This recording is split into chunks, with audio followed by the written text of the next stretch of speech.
okay, this is the World Mediation Circle meet. Okay, gathering. Okay, there's actually the launch of the International Tourist Mediation Circle, which is happening at after this. Okay, sometimes I also get confused. I don't know. I keep too many events at the same time. So, so basically, I tell you what's been happening is that the point where the mediators and who've always maybe spoken about trainings and certifications and all to get them to go to the next layer, which is to bring in people from outside the mediation world. That part is something which is not really happening. Except that example that I keep giving of Gabriela, who's in Ecuador. She actually went to a college. Physically, she was there. I was on Zoom. We spoke to a class and all that, everything that I keep saying. They just ask them, does anyone help and other people resolve disputes, fights, whatever? So you get those names, those children came out, they spoke about their experiences. So practically we did that. But how do we get you people, because you people are busy, to get you to get people from outside the mediation world? Peter, how do we do that?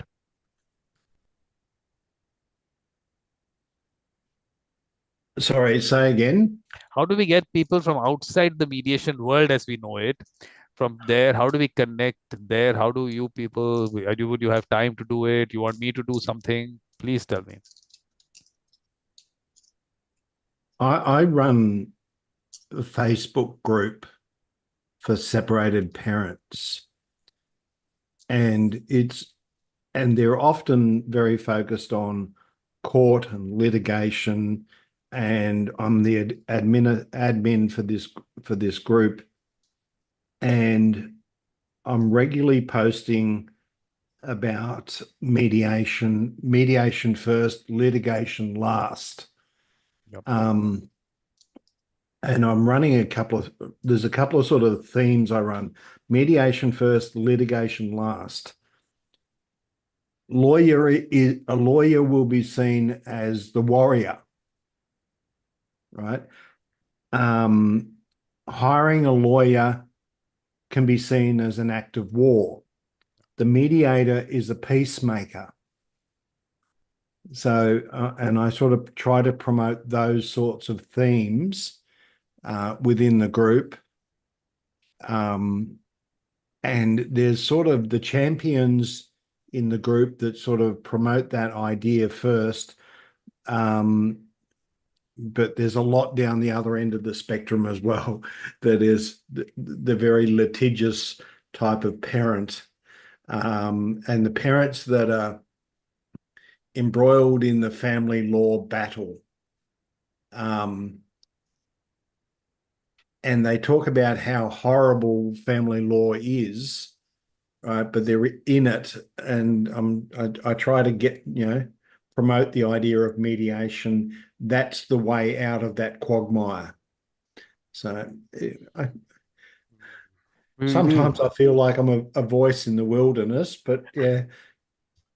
Look, Peter, look, I did family mediation. You know me probably from other groups. I did family mediation for quite a long time, which I don't do now. Look, promoting, I am trying to do myself promoting mediation every single day as my personal business, and I like mediation, but I never get time. Today I was working from court 2 a.m. in the morning. But I still decided to participate for this because this is important for me. For you, I want to tell you about something about what you said, if I may. Promoting mediation, particularly in family or in any scenario, this is from my personal experience.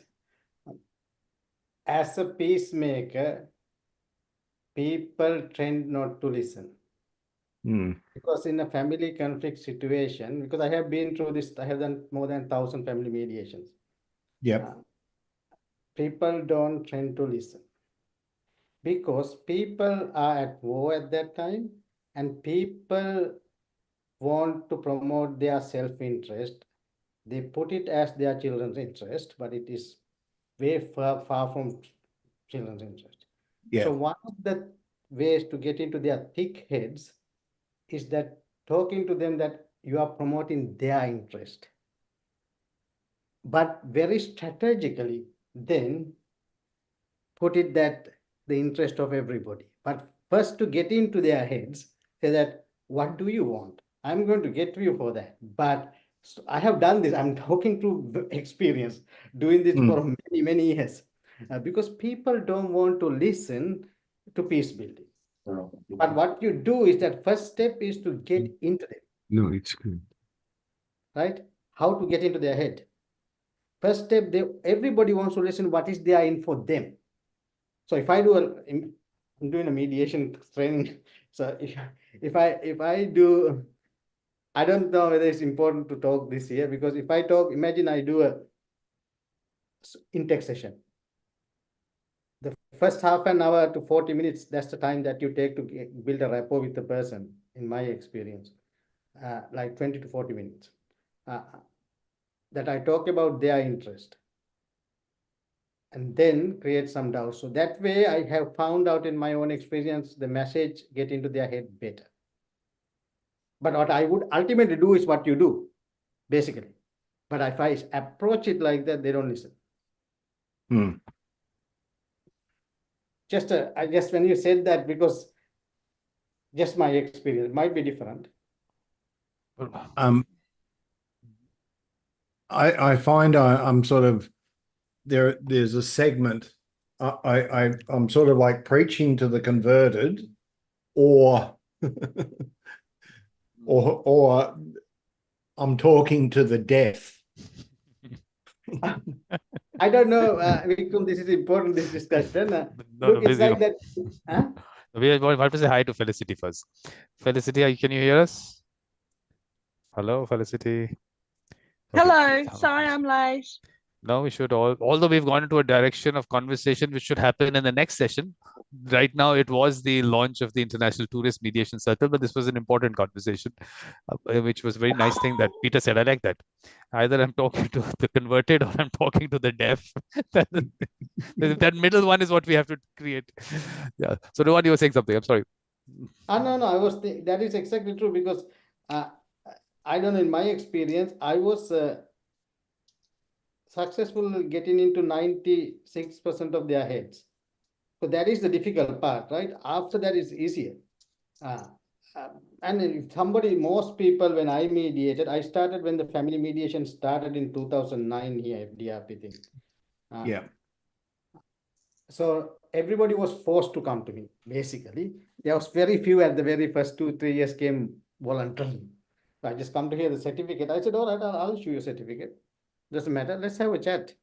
Don't worry, I'm not doing mediation. So I don't even tell that I'm going to do a mediation at the beginning. I just don't talk about mediation. I just say, what do you want?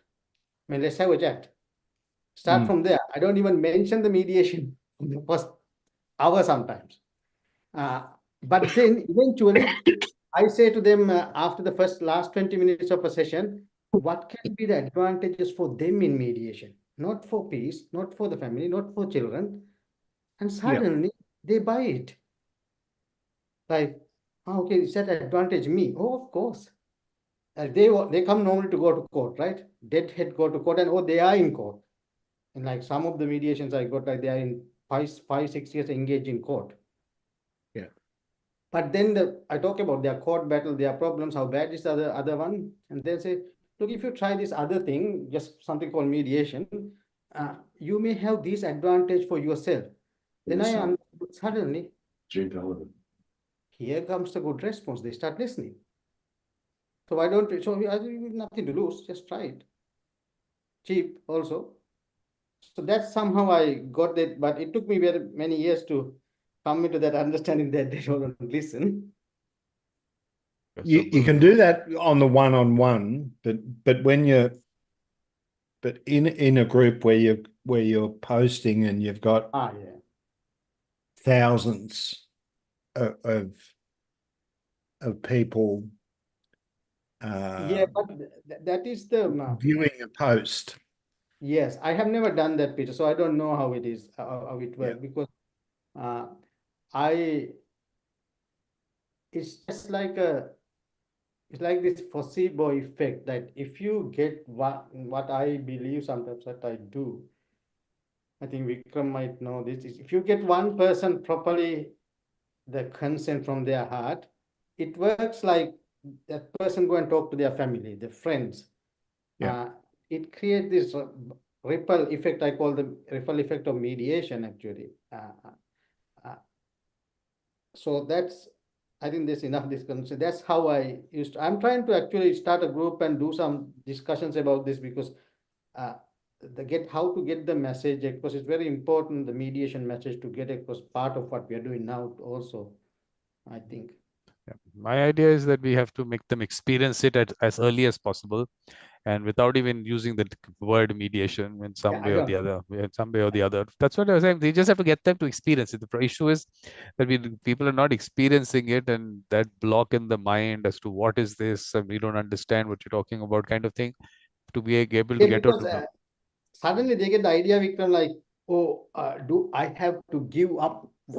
Come into me. The idea most people come in the litigation process is that in the litigation process, they have this idea, I am going to get my rights and I'm going to win. That's kind of an idea they run off, right?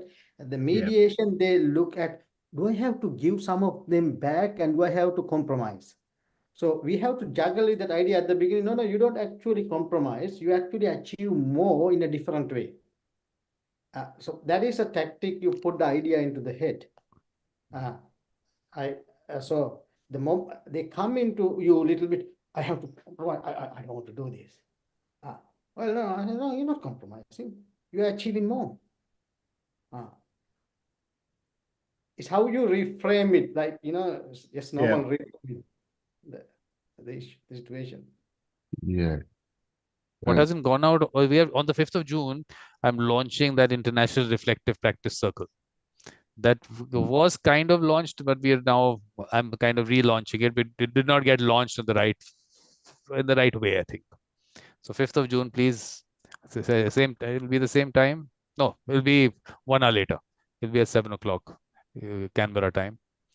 But today, what we were doing, first thing is there were 2 sessions. The first one is the launch of the International Tourist Mediation Circle, because what I'm trying to do is look at areas where we can actually create opportunities for mediators. And I think that this tourist aspect of it, so someone's traveling to another country, at least they have some person whom they have comfort with. And slowly, the community that we create in relation to the World Mediation Circle would be a community, according to me, of good people, and in a way, a larger global community. So that Tourist Mediation Circle to be launched today. That is the idea.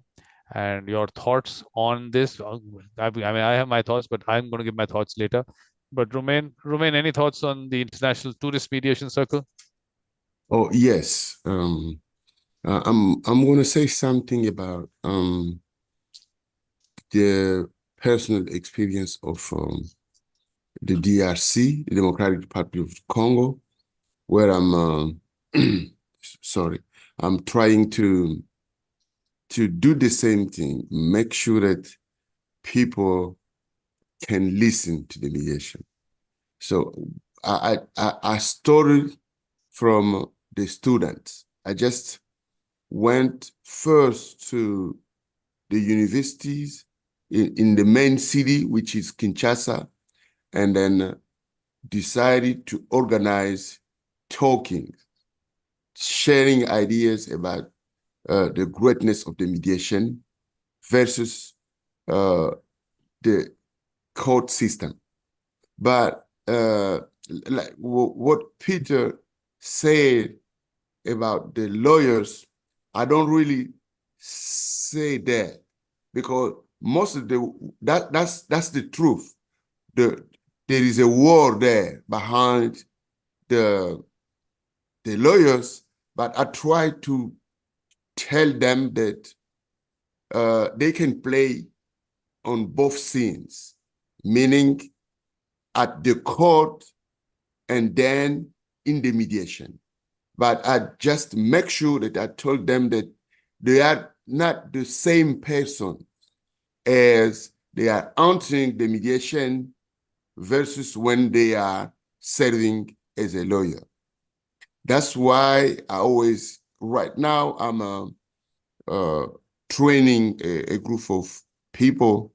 What I did to answer the question of Vikram, I went to those that I know, my close friends, former teachers, lawyers, and then I spoke to them personally about the mediation, how great it is, and then I wanted to create a circle so we can do the promotion of the idea. Telling them that this is something that they have already doing, sometime without knowing that they are in mediation, is something that they discover once you start telling them that. Let's take the example of the dialogue, because in Congo they all talk about dialogue.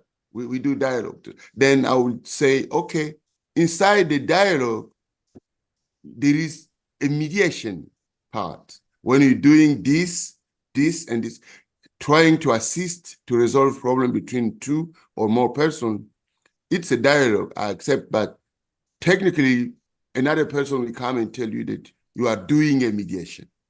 Then they will be, oh, so the mediation is, it is something that you have been doing even in your family.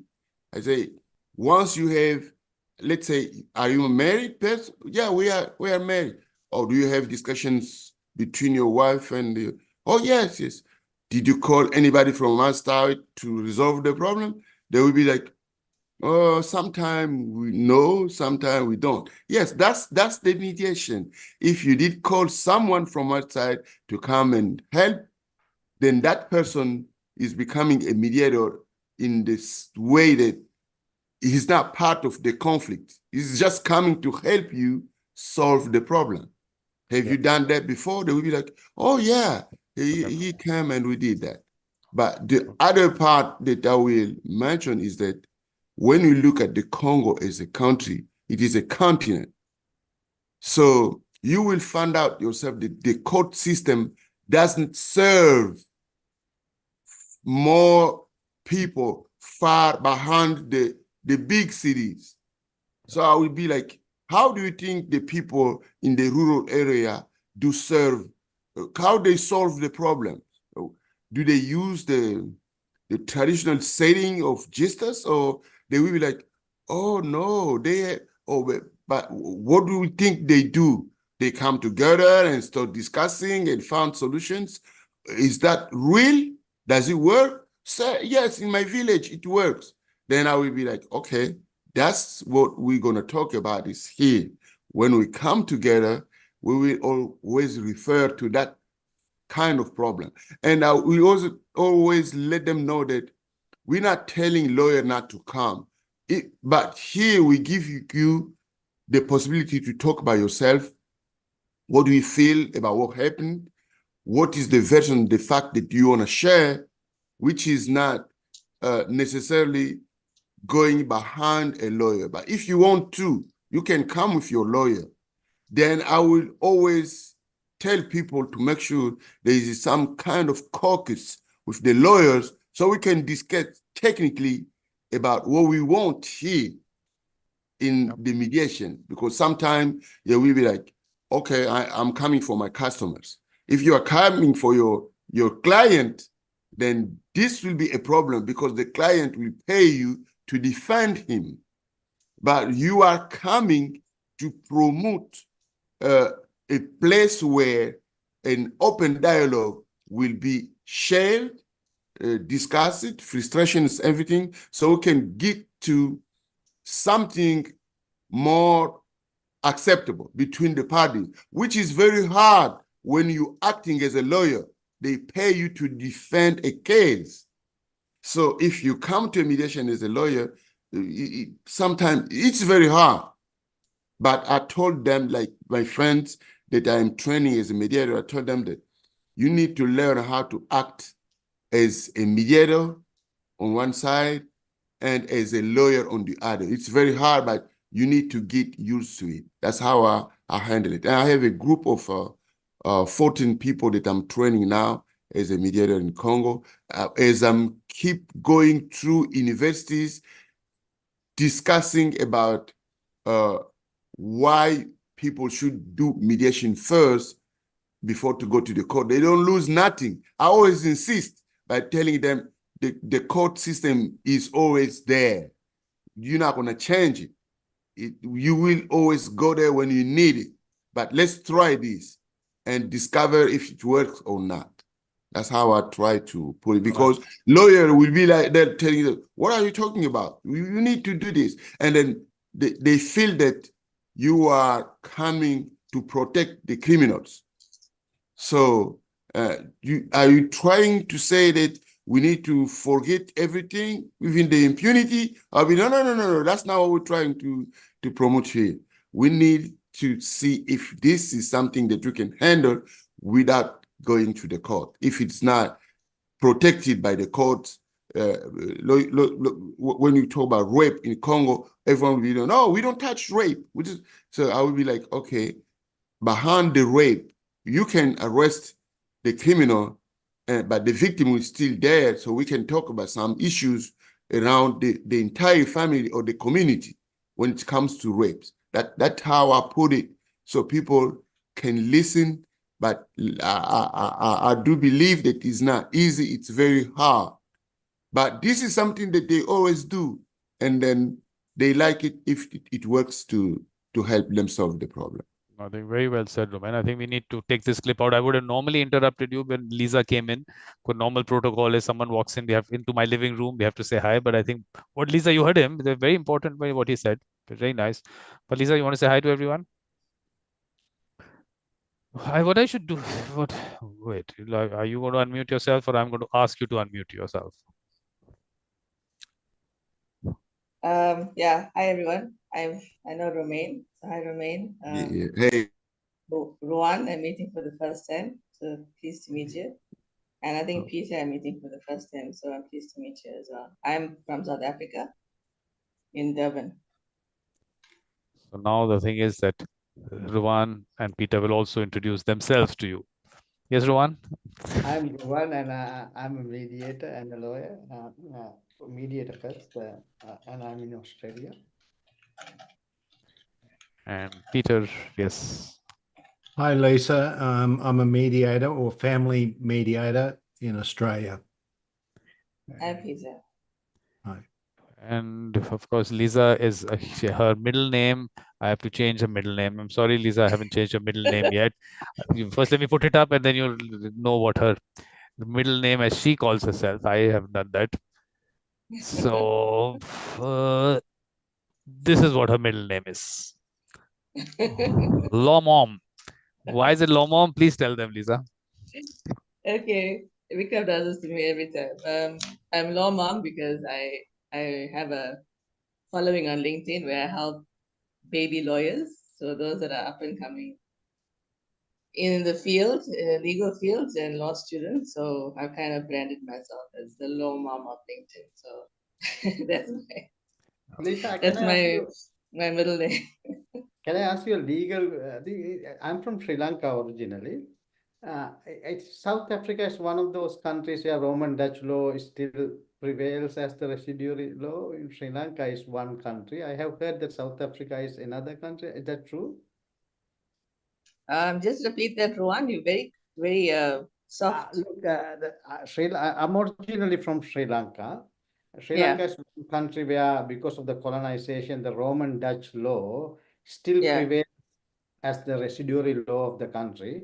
And I have heard South Africa is one of those countries that still some remnants of the Roman Dutch law. Yeah, there's a lot of Roman Dutch influence, yes.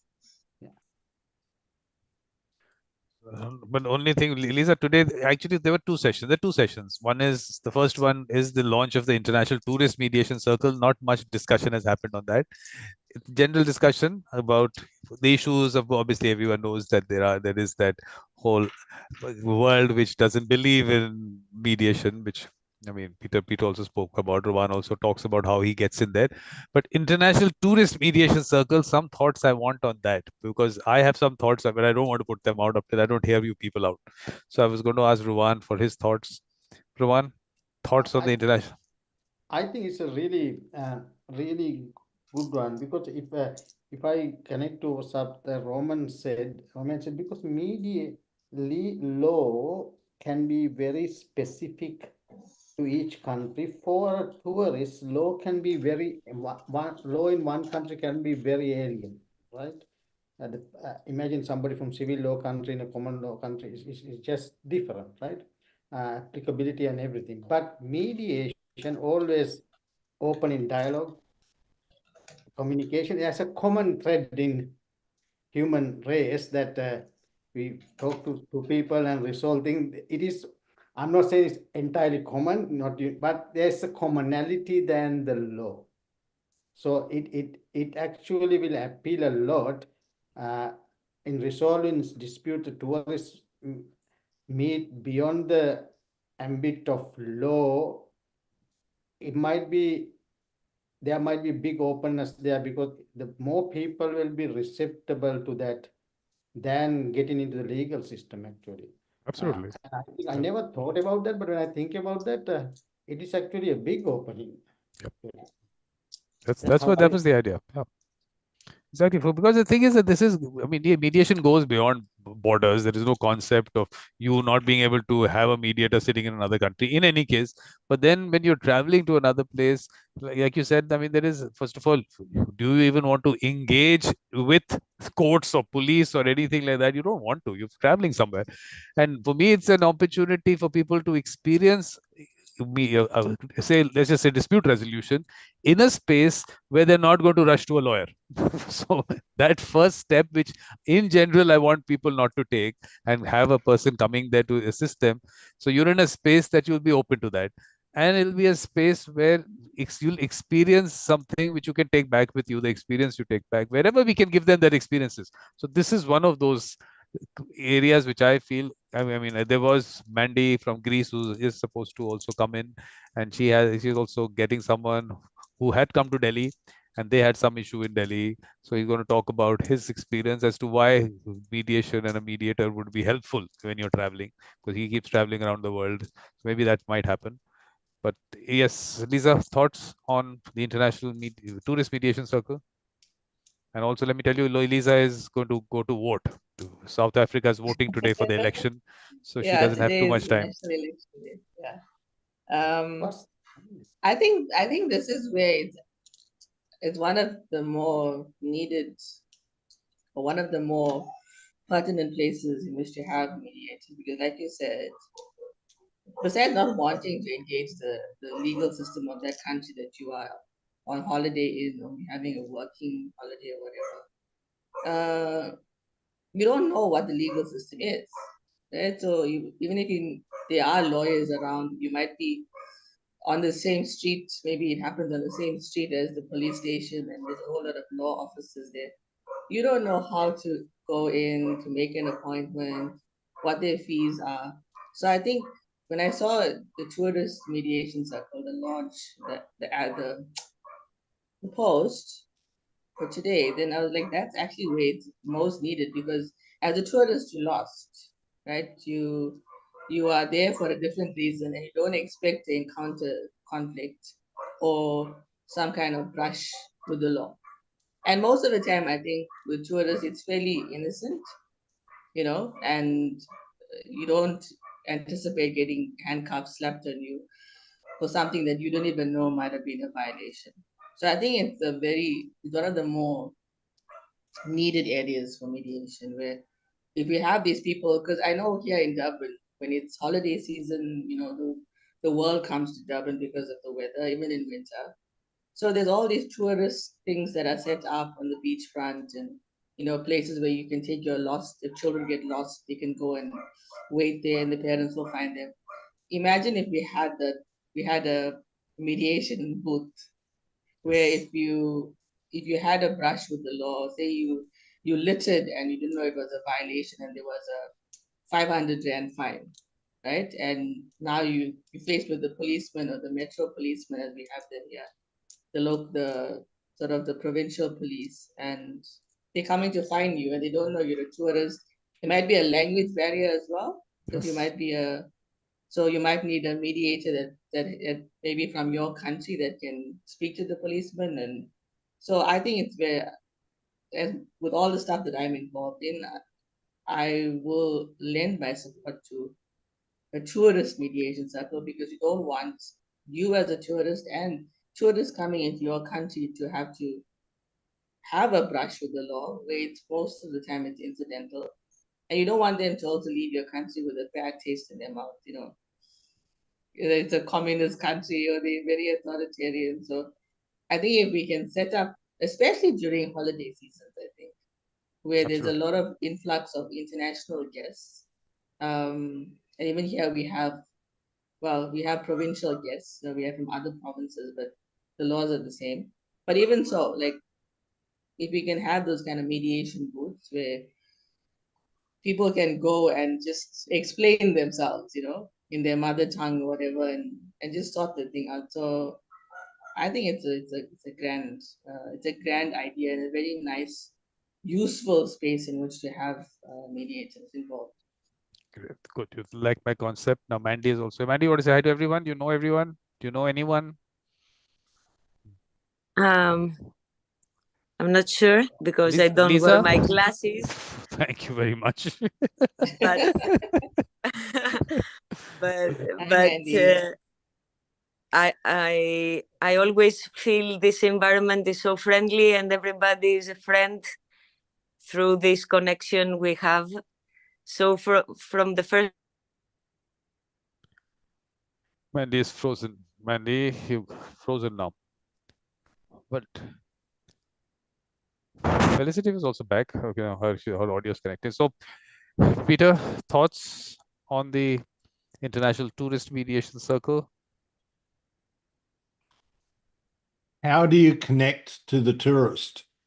How does the tourist find the mediator, or how does the mediator find the tourist? Look, I would want, if we can, what I would really want is that if we can have the airports put up something there, so that the person gets it. Maybe you can even have a little slip as you walk out of immigration. I mean, look, first we have to explain to, even if it's a private operator running an airport or a government running it or whoever, that this really helps in terms of the way tourists perceive your country, that there is a space available. So in a way, we're promoting mediation also.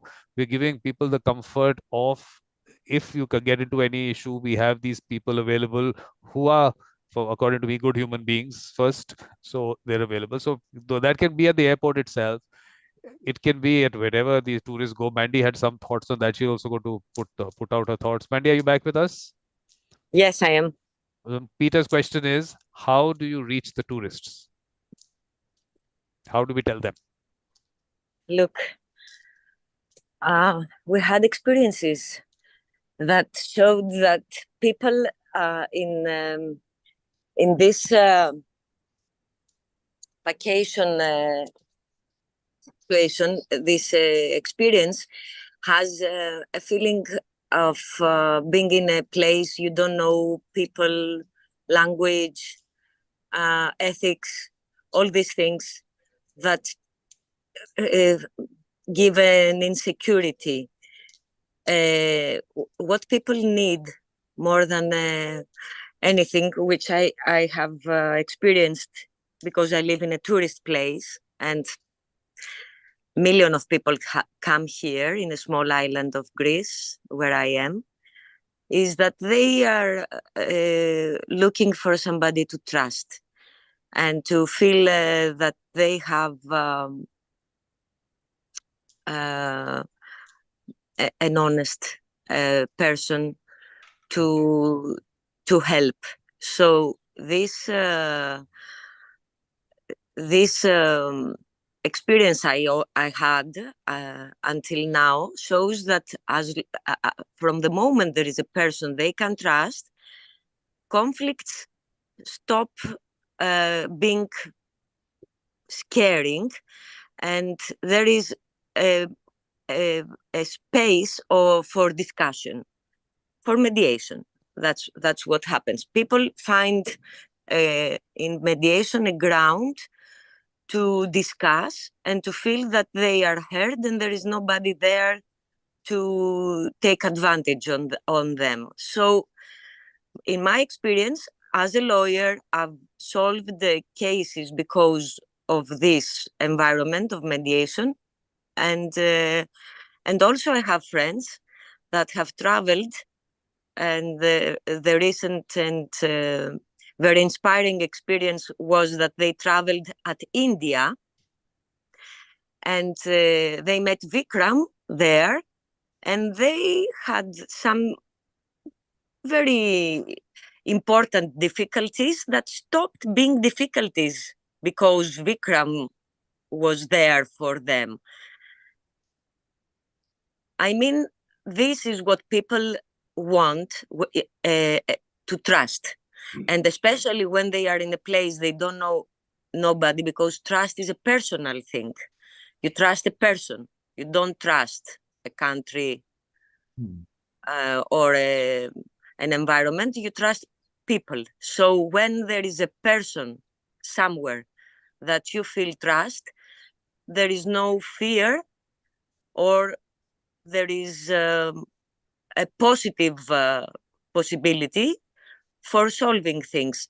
And that's what which is very important, is that if there is a conflict, justice can't help, because a tourist can't go to a place and have a conflict and go to the court and have to come again and again in that country to find a way to have a fair solution.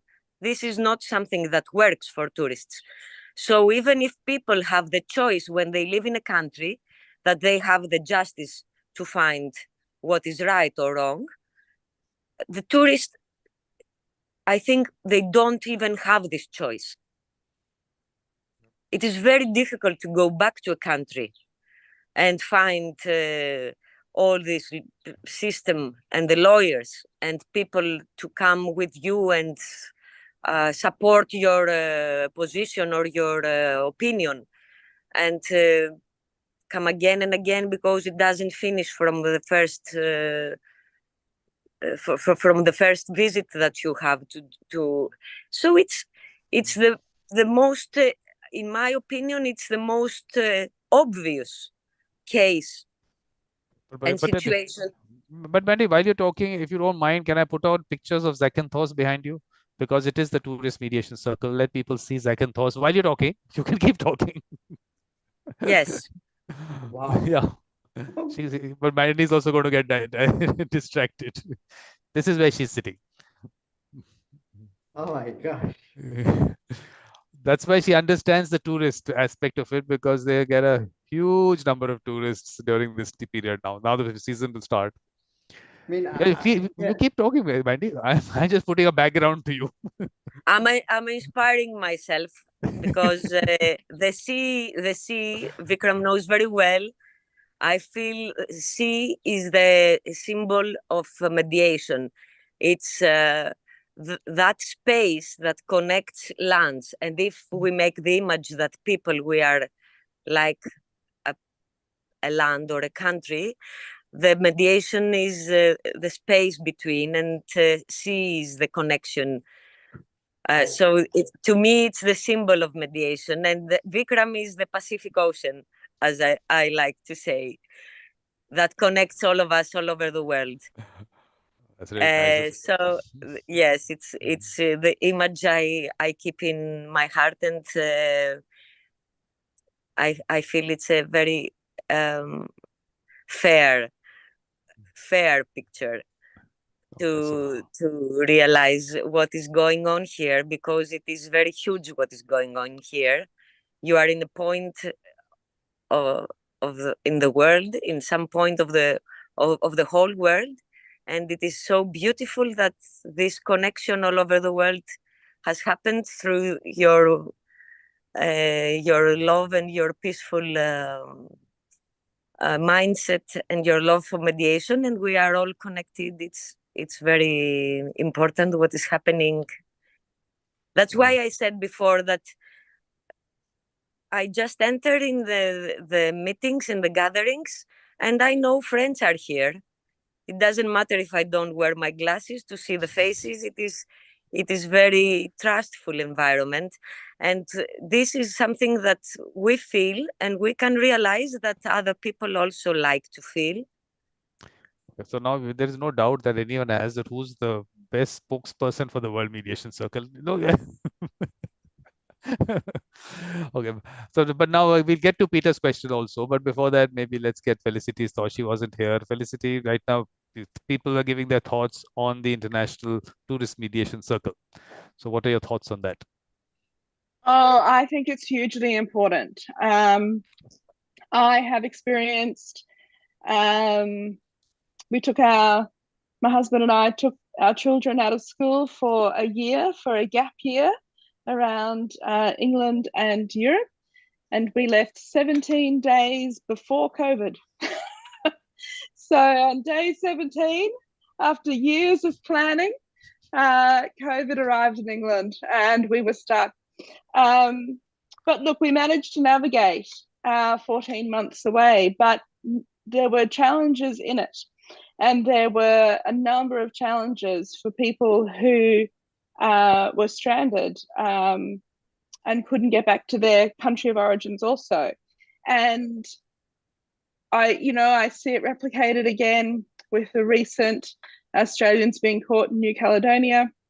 I think there's a lot of opportunities for people to need advocacy, somewhere to go where they've just got someone that they can reach out to, that's affordable, that is easy access, and that can just help them in a time of need when they are in a different country, sometimes where there's a different language, and that there are just a lot of stresses. Sometimes you've got children out of school, or people who are unwell and they don't know how to get people home, and red tape to navigate.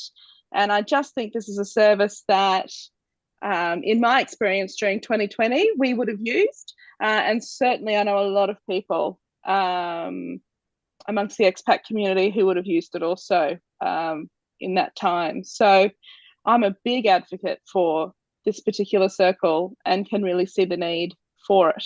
I live on the Gold Coast in Australia, so another high tourist destination location as well. So, we do see plenty of opportunities where people are holidaying here, and that there are times where they definitely need to reach out to someone. So I would love this to be an app. I would love it to be something that people do when they book their travel insurance, that they go, oh, yep, I need to pay my subscription to the app so that we have access to, so it's just part of the list that people do, book their tickets, book their travel insurance, and book their subscription to the app. And they've got access 24/7 wherever they are to mediators, mediator-minded people, and for assistance when they need it. And I think that would be an incredible outcome for this circle, and a real service to the global community. I think this is incredible potential. Good. Just people helping people. Really, actually, yeah, this is really something which, like I said, one is the introduction to mediation itself, but the other thing is just that community that you will have, and that support that Mandy was talking about, that you have that support in the place. Because the example that Mandy was talking about, that her friends were in Delhi and they booked some package somewhere, and they realized that they've actually been asked to pay much more, and they're already given some advance. And now, in normal course, you're a tourist somewhere, you don't know anyone. But just the fact that I didn't even have to talk to the other person. They just told him that we have this person in Delhi, and that person will speak to you. And he actually they were able to manage that whole thing themselves. So I think it's just that having that person to in some way connect. I think that's what is the important part. But Peter's question, again, we'll have to get his question. How do we get to the tourists? We'll discuss that. But we'll ask Romain. Oh, yeah, Peter. With Felicity, you talked about an app. There is a thing, an Australian government app called Smart Traveller. Smart Traveller. Yes. Yeah, for Australia at least, get mediation on that. I'm just looking at their website, and it's got a number of services that they can sort of provide. and I was just looking at it. Yeah, they've sort of like prices, passport service, notification, voting overseas, community and resources. Yeah. This one? If it's sort of included in that smart traveler. Yeah, it can be put a part of this. That's what you're doing. This is the one you're talking about. Yep. Yeah, Yep, so they that's can it. have that. You have all these services, you can have this also as a service there. Because what you ought to be doing, we have to create opportunities for mediators. So this is something which can easily be put into wherever anything is going out for tourists. Every government has something for tourists, some site like you had visit Sweden or something like that. Every country has something. So maybe these websites can have an option there. So that whenever you have an issue, you have this thing.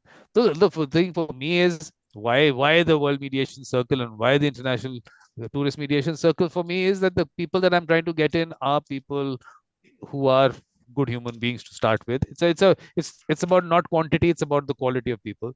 So if someone does get in touch with any of those people on that panel or part of the circle, they'll get a good experience in a different country, and that is what that connection is about. So that's why we have to be sure Yeah. whom we are bringing into the circle. That's the most important part. This is where we'll see the reason for that, because if you just get in touch with anyone, you should be sure that if someone is part of the World Mediation Circle, that person is going to be a good person to connect with, is going to help, will do it from the heart, which is what I mean, Mandy was saying right now, that when she gets in, she gets a feeling that she's amongst friends. That's the feeling that you are making to a larger community.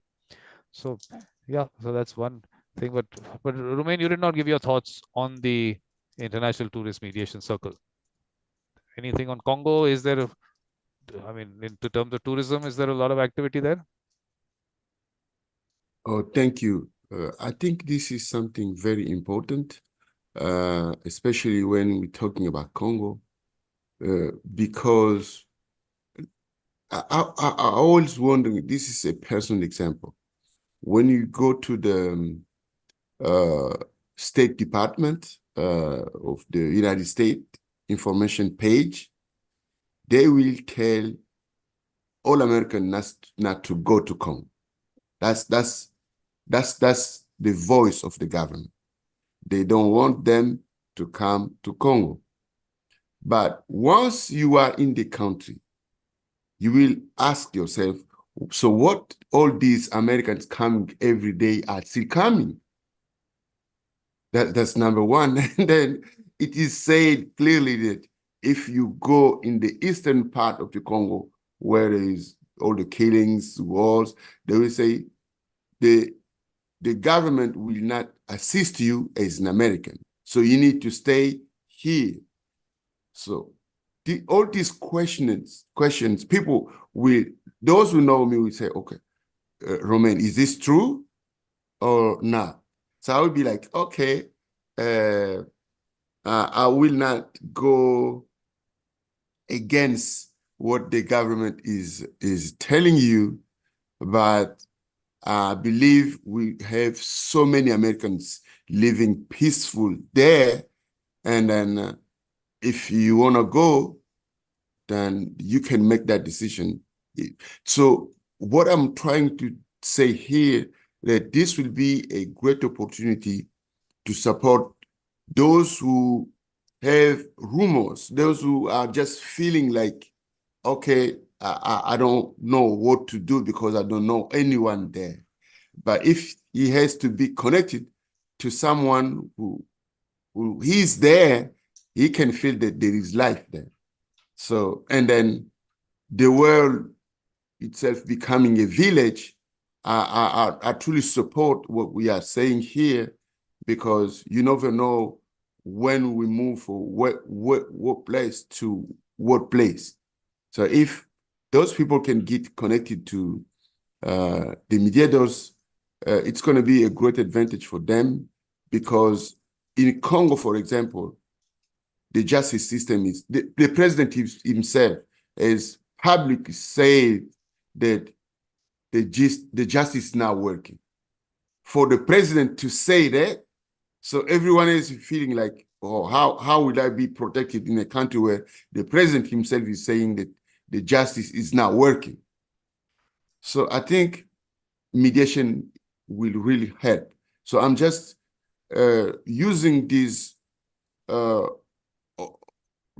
kind of open way to tell them, okay, if the president himself is saying that the justice is not working, then let's try this, because you are coming to talk about yourself, and then we can get some solution that we want. And then when we go to the court in Congo, I don't really talk about this a lot, but they will be like, oh, why are you talking negatively about the Congo? I'm just telling you the truth. So you need to get ready to pay money to win a case. So everyone is like, before to go to the court, you know that if you don't have the money, it's not going to work. Even though you are right. I'm talking personally about the housing, people losing their house against someone who just has power, we go to the court, even though that he knows that he doesn't have the right papers. He would like to go to the court, so the court will give him the right to take away what you have. So this is something that I think is kind of hard, and then I want the mediation link it to the tourists, so we can tell them that the place is safe. We can give what we have, the best of ourselves, so we like the country, because what we're doing is about the people. We love them. We want them to be visiting the country peacefully as much as we can. So now I think what we have to focus is on Peter's question. How do we get to the tourists? So basically every embassy in every country can actually, when they give out the visas, we can ask them to give that information out. Then you have VFS dealing with so many people, so many visas that they handle. How do we get them to send out the information? So that's also something which we can work on. Any other thoughts? But Rowan is saying that he has to leave. But the next one is what? The next one is in the next 7 minutes. You do know that we have 2 sessions. So I can't come. Sorry, I have to go, but I will join another our discussions in all these discussions. Yeah, okay. So perfect. So because we have the World Mediation Circle happening in the next 7 minutes, this one we'll shut and we'll start that. The same thing will continue. It's just going to be different links, but you are not good. If I have to come back, it's the same link. Same right? link, same link, same thing. Okay. Thank you. See you. Yeah. Bye. So I think that's where the thoughts are. How do we get that information out to people? And our law mom also is in a little hurry to leave. So thoughts on that, I think, is the most important part. First, the responsibility to get in the right people into the circle. This will show us why that responsibility is there, because they're actually going to be representing the country in a way. So when someone contacts them, is someone who feels that yes, this is what people in Congo are like, or Australia are like, or Greece are like, or South Africa are like.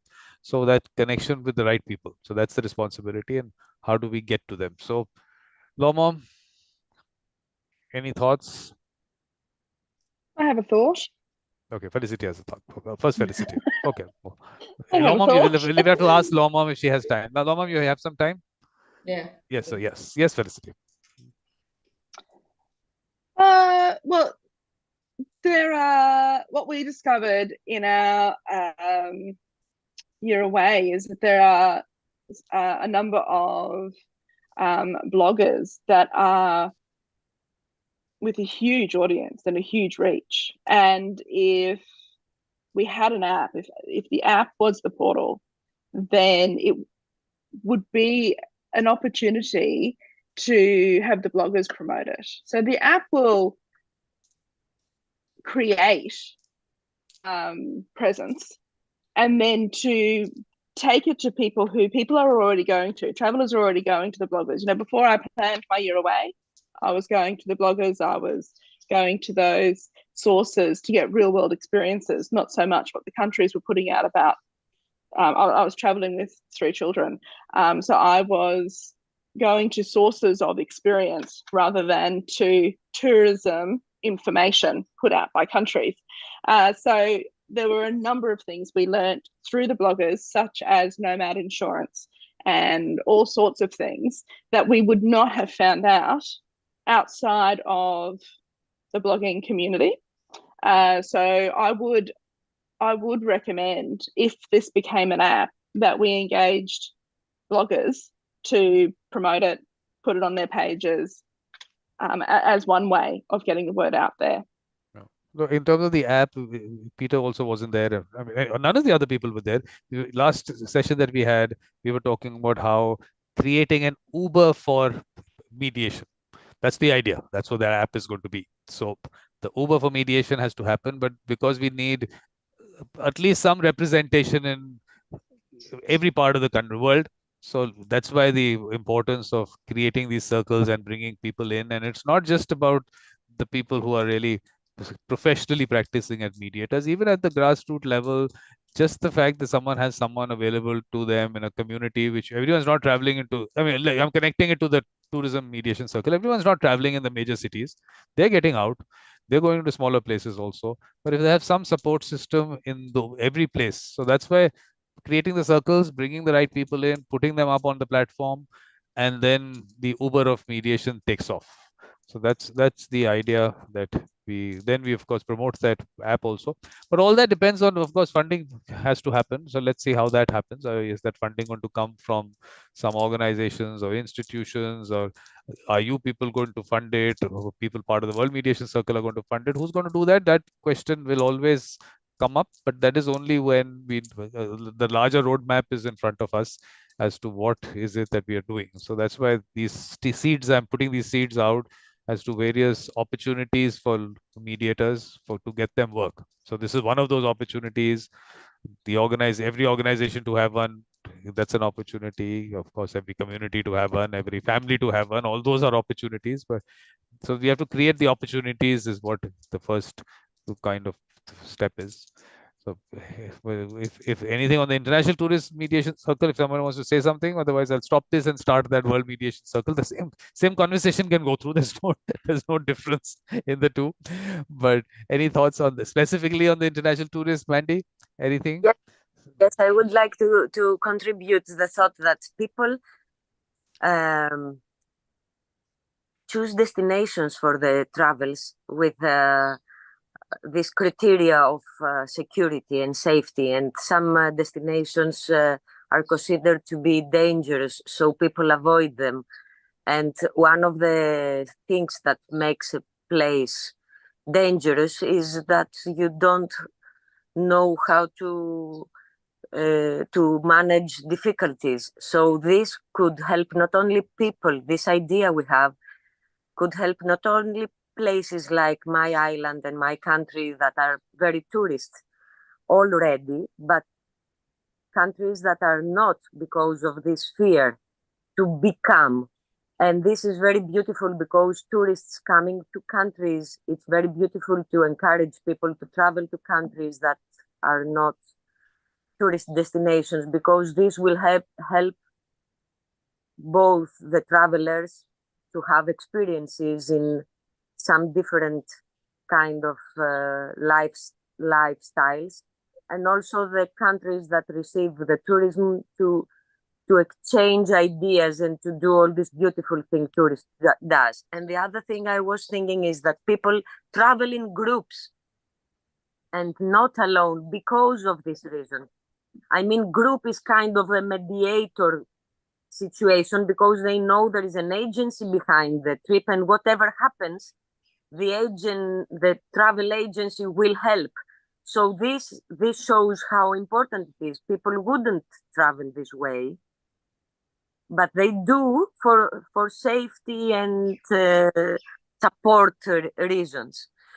The other thing I wanted to say is that I have found a platform which connects, which gives the service to use this platform and create in it your platform without the huge cost that is needed to create a platform. And also all these organizations and companies that use this bigger app have a connection to each other. So this is a spreading at the same time. So we have the tool and we have the spreading. And I believe it's also something that can happen in locals. I have thought of the airport in my island to give the information to the airport, to the boats. I mean, there are spaces that people travel and come and go. So from it is